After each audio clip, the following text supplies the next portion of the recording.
আসসালামু আলাইকুম। HSC 25 batch এই ভিডিওটা বানানোর জন্য আমি নিজেই অ্যাংজাইটিতে পড়ে গেছি যে HSC 25 how to beat exam anxiety. আমি জানি প্রত্যেকটা রাতে তোমার একটা ফিলিংস আসে এক্সাম নিয়ে, একটা অ্যাংজাইটি কাজ করে।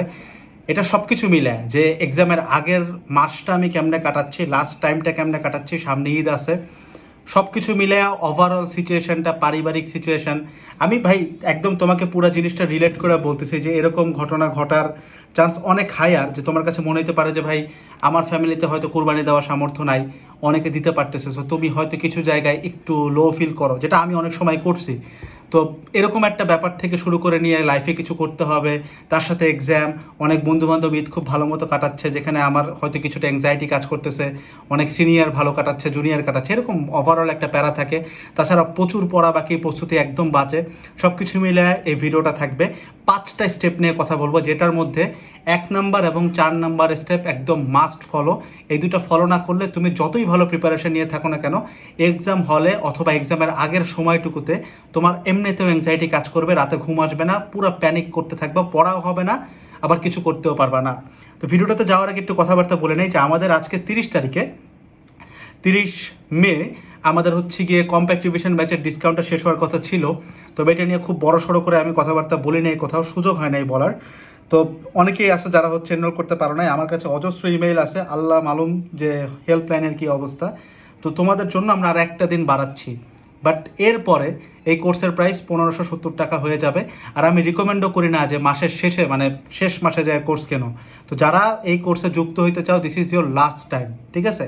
তো কুপন সেই একই থাকতেছে, র্যাপিড 25, RAPID 25। এই কুপনটা অ্যাপ্লাই করলে আমাদের কম্প্যাক্ট রিভিশন ব্যাচে 1570 টাকার বদলে 870 টাকায় ভর্তি হওয়া যাবে, যেখানে সিকিউ, এমসিকিউ, জ্ঞানমূলক, অনুধাবনমূলক এই সব কিছু নিয়ে আমরা ফিজিক্স অ্যান্ড হায়ার ম্যাথের একটা ওয়ান স্টপ সলিউশন আকারে কাজ করি, যেখানে সব থেকে সংক্ষিপ্ত ভার্সনে তোমার পুরো পড়াটা গুছায় দেওয়া হয়। ইন কেসেস তোমার পড়া যদি জিরো হয়ে থাকে, I guess this is the best place you might need. And I guess তোমার বন্ধুবান্ধব এই জিনিসটার কথাই তোমাদেরকে বলবে, বিশেষ করে তোমাদের সিনিয়র 24 ব্যাচও এটা নিয়ে খুব ভালো রিভিউ দিবে ইনশাআল্লাহ। অ্যান্ড আলহামদুলিল্লাহ, অ্যান্ড জাজাকাল্লাহ খাইরান টু এভরিবডি। দেন এগেইন আমরা এখন ভিডিওটাতে ব্যাক করতেছি। তো এগেইন বলতেছি, আমি জানি না টাইমটা এক্স্যাক্ট বলছি কিনা, 31 মে মানে শনিবার রাত 8টার ভিতরে এই কুপনটা চলে যাবে, এবং এরপর থেকে কোর্সের প্রাইস 1570 হয়ে যাবে। সো তোমাকে যাই করতে হবে এর মধ্যে করতে হবে, ঠিক আছে? গেল। এবার আসো 5টা স্টেপ। স্টেপ 1 হচ্ছে একটু রিলিজিয়াস পয়েন্ট। আমি মুসলমান, আমি আমার ধর্মেরটা বলতেছি, যে যারটার মতো করে ব্যাপারটা ভেবে নিবা। তো এক্ষেত্রে প্রথম কথা হচ্ছে নামাজ পড়া, আল্লাহর কাছে অ্যাংজাইটি থেকে মুক্তি চাওয়া, এবং দুরূদ শরীফ পড়া। তো নামাজ কালাম পড়তে তোমাকে হয়তো আঙ্কেল আন্টিও বলতেছে, আল্লাহর কাছে চাইতেও সবাই বলবে।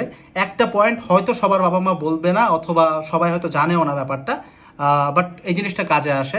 অনেকের বাবা মাই বলবে, বাট সবাই হয়তো বলতে ভুলে যেতে পারে। সেটা হচ্ছে দুরূদ শরীফ। তুমি বিশ্বাস করতে পারবা না, যারা মুসলিম আসো, if you want anything in your life, ওই জিনিসটা চাইয়া তুমি যদি দুরূদ শরীফ, মানে ওই যে তুমি নামাজের সেজদার পরে বসে যেই দোয়াটা পড়ো, ঠিক আছে, আত্তাহিয়াতুর পরে, এই দোয়াটা যদি তুমি বারবার করে পড়তে থাকো, মানে whatever you are doing, ধরো তুমি রাস্তা দিয়ে হাঁটতেছো, দুরূদ শরীফ পড়ো, বৃষ্টি পড়তেছে, দুরূদ শরীফ পড়ো, তুমি আইডিয়াল বসে আসো, দুরূদ শরীফ পড়ো, এই জিনিস যদি করো, আমি নিজে তোমাকে গ্যারান্টি দিয়ে বলতে পারতেছি, তোমার ইমান ঠিক থাকলে তুমি তোমার জিনিসটা পাবাই, মানে একদম গ্যারান্টিড। মানে তুমি যদি বলো আমি অ্যাংজাইটি থেকে মুক্তি চাই, this will work like a magic. In fact তুমি একবার এই ভিডিওটা পজ করে পড়ে দেখো, তোমার নিজের কাছে ভালো লাগবে, you'd be better, you'd feel better, তোমার অ্যাংজাইটি কমবে, এটা একদম গ্যারান্টিড। মানে আমি এটা নিয়ে আর কথা বলতে চাই না, আমি cause I am not a religious persona, but আমি এটা নিয়ে বলতে চাই কাজ আমি চাই তোমরা যেন কাজটা করো আর কি, কাজ আমি নিজে এটা করি। সো এটার মানে আনলিমিটেড তাৎপর্য আছে, তুমি নিজেও ঘাটাঘাটি করে দিতে পারো। বাট এই জিনিসটা হচ্ছে একটা কাইন্ড অফ দোয়া কবুলের জন্য, একটা কাইন্ড অফ বলতে পারো যে একটা কুপন কোডের মতো, মানে এটা অ্যাপ্লাই করলে দিস ওয়ার্কস লাইক ক্রেজি, ঠিক আছে? আল্লাহ এটা সন্তুষ্ট হয়। ফার্স্ট পয়েন্ট আমি বলছিলাম, 1 নাম্বার আর 4 নাম্বার পয়েন্ট সব থেকে ইম্পর্টেন্ট, সেটা কিন্তু সব থেকে ইম্পর্টেন্ট পয়েন্ট। সেকেন্ড হচ্ছে প্রচুর পানি খাওয়া। এক্সাম হলেও যেমন তোমাকে পানি খাইতে হবে, এখনও বসে পানি খাইতে হবে। অনেকে বলবে এক্সাম হলে খুব বেশি পানি খেলে প্রস্রাব আসবে বা ওয়াশরুমে যাইতে হবে। কথাটা সত্য, আবার আংশিক সত্য। কেন? কারণ তুমি যদি এখন থেকে বেশি করে পানি খাও, তাহলে তুমি দেখবা, ধরো ডেইলি 3 লিটার 4 লিটার পানি খাইলেও তোমার খুব বেশি ওয়াশরুমে যাওয়া লাগতেছে না, কারণ আস্তে আস্তে আমাদের এই জিনিসটার সাথে বডি মানে এটাতে ইউজ টু হইতে থাকে। আর একটা জিনিস মাথায় রাখবা, তোমার যদি একটু পানি খাইলেই ওয়াশরুমে যাওয়া লাগে, তোমার কিন্তু কিডনির অবস্থা ভালো না। সেটাকে কিন্তু ইমপ্রুভ করতে হলে বেশি করে পানি খাইতে হবে। খুব বেশি মানে এখানে হতবাক হয়ে যাওয়ার কিছু নাই, পানি খাওয়া শুরু করলেই দিস উইল ওয়ার্ক। সো পানি খাইতে হবে। পানি খেলে যে জিনিসটা হয়, আমাদের ব্রেইনের নিউরনস অনেক অ্যাংজাইটিতে থাকলে এগুলো ক্ষয়প্রাপ্ত হয়। তো পানি খাইলে কিংবা গ্লুকোজ খাইলে, এগুলো খাইলে ব্রেইনটা এই নিউরনসগুলোর মানে হচ্ছে গিয়ে তোমার রিজয়েন হওয়া শুরু করে। আমি এটা নিয়ে খুব ডিটেলড অ্যানালাইসিস দিতে পারবো না, because I'm nobody of that medical background, but that's true. আমাকে নিজেরও কয়েকজন ডাক্তারও আমাকে এটা বলছে যে পানি খাবা, খারাপ লাগলে পানি খাবা। অ্যান্ড আমি এটা নিজেও ফিল করছি। After drinking some water I feel good. এবং আমি বিশেষ করে যখন পিপাসা লাগে তখন আমার ব্রেইনে ঠিকমতো ফাংশন করে না। So you should have been drinking water, ঠিক আছে? এবার আসো থার্ড, সেটা হচ্ছে ওয়ার্কআউট করা। বাট ওয়ার্কআউট করতে যদি তুমি না পারো, অ্যাটলিস্ট হাঁটাচলা করো। মানে বিকালবেলা একটু হাঁটতে বেরাও, সন্ধ্যার পরপর একটু হাঁটতে বেরাও, গরুর হাট বসছে, একটু গরুর হাটে যাও, ঘুরে আসো। এরকম বেসিক হাঁটা চলাটা তোমার করা উচিত। এটা করলে তোমার অ্যাংজাইটি যাবে। আজকের কথা বলি, সন্ধ্যার দিকে আমার আজকে জিমে যাওয়ার কথা ছিল। So I was feeling like hell, কোনোভাবে জিমে যাবো না। নীরব কল দিল যে ভাই আসেন, দেন গেলাম, ওইদিকে গেলাম। যাওয়ার পরে now I'm feeling very good. এখন মাথা টাথা ছেড়ে দিছে, মাথা ব্যথা চলে গেছে, I am feeling a lot better, thanks to Nirob, আলহামদুলিল্লাহ। বাট হালকা ওয়ার্কআউট কিংবা জাস্ট হাঁটা চলা করা, মানে আমি যে জিমে হাইটে গেছি, that just work for me. তারপর থেকে কিন্তু ভালো লাগতেছে। সেই কাজটা করবা। অনেক সময় মনে হয় যে খুব আলসামি লাগতেছে, যাবো না, কিন্তু দেখবা হাঁটার পরে ভাল লাগতেছে। সেটা হচ্ছে থার্ড। এবার আসো fourth point, one of the most important point. সেটা হচ্ছে একটা সংক্ষিপ্ত রিভিশন ম্যাটেরিয়াল ক্রিয়েট করা।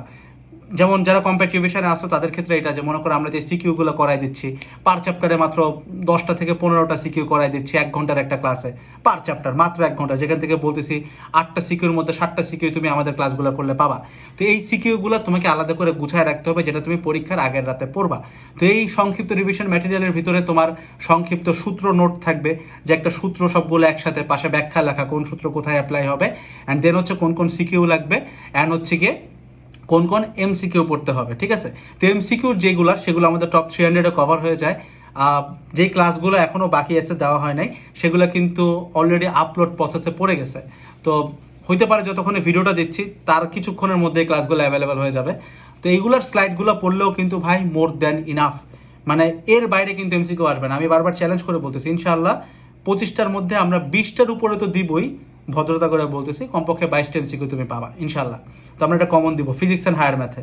সো এইরকম কিছু সংক্ষিপ্ত জিনিসপত্র যেটা তুমি পরীক্ষার আগের রাতে খুব কম টাইমে পড়তে পারো, সেই জিনিসটা গোছায় রাখতে হবে। তাহলে যেটা হবে, তোমার প্রস্তুতি যেমনই থাকুক না কেন, তুমি জানো যে পরীক্ষার আগের রাতে এই নিউটনীয় বলবিদ্যা কভার করতে আমার খুব বেশি হলে 30 মিনিট লাগবে। এই জিনিসটা তোমাকে মেন্টালি অনেক বেশি ভালো রাখবে, এবং পরীক্ষার হলেও তুমি একটা অ্যাবনর্মাল কনফিডেন্স পাবা। বাট তোমার যদি এমন হয় যে একে তো পড়া শেষ হয় না, আবার তুমি জানো যে নিউটনের বলবিদ্যা পড়তে তোমার 3 দিন লাগে, ওয়াইরাস পরীক্ষার আগের রাত পাইতেছে 2 দিন পাচ্ছ, ধরো গ্যাপ পাচ্ছ 2 দিন, তো এখানে একটা চ্যাপ্টার পড়তে 3 দিন লাগলে বাকিগুলো কেমনে করবা? সো অটোমেটিক্যালি এক্সাম খারাপ হবে। ইনফ্যাক্ট প্রিপারেশন অনেক ভালো থাকলেও তোমার এক্সাম খারাপ হওয়ার চান্সেস আর লট হায়ার, ঠিক আছে? এবার আসো ফিফথ, সেটা হচ্ছে প্র্যাকটিস করা। বাসায় প্রচুর প্রচুর প্র্যাকটিস করতে হবে। সেটা সিকিউ লিখে প্র্যাকটিস করো, সেটা এমসিকিউ প্র্যাকটিস করো, বাসায় বসেই করো। যদি অফলাইনে অ্যাফোর্ড করতে না পারো কিংবা যাওয়ার সময় না কোলায়, বাসায় বসে বসে প্র্যাকটিস করার চেষ্টা করো। This will work out. তো দেখো, অ্যাংজাইটি ব্যাপারটা না কোনো মানে ইটস নট লাইক এ গ্যাস্ট্রিকের প্রবলেম যে একটা ওষুধ খেলে, 2টা ওষুধ খেলে দ্যাট গেট সলভ। এটা উইথ টাইম সলভ হয়।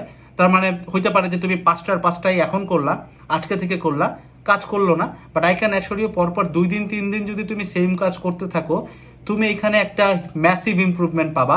আই ক্যান অ্যাসিওর ইউ তোমার অ্যাংজাইটি 70% কেটে যাবে, অ্যান্ড সপ্তাহখানেক ট্রাই করলে 100% চলে যায়। This happens every time. So try করে দেখতে পারো, দ্যাটস অল অ্যাবাউট ইট। আর ডিসকাউন্টের ব্যাপার যেটা বললাম, 31 তারিখের পরে আমার নিজের পক্ষেও সম্ভব নয় জিনিসটা এক্সটেন্ড করা। সো রাত 8টার ভিতরে যেভাবেই হোক কুপন RAPID25 অ্যাপ্লাই করার চেষ্টা করো, and get enrolled if you want that. That's it, that's all about it. দেখা হচ্ছে নেক্সট ভিডিওগুলোতে। সবাই ভালো থাকবা, সবাইকে অগ্রিম ঈদ মোবারক। আসসালামু আলাইকুম সবাইকে।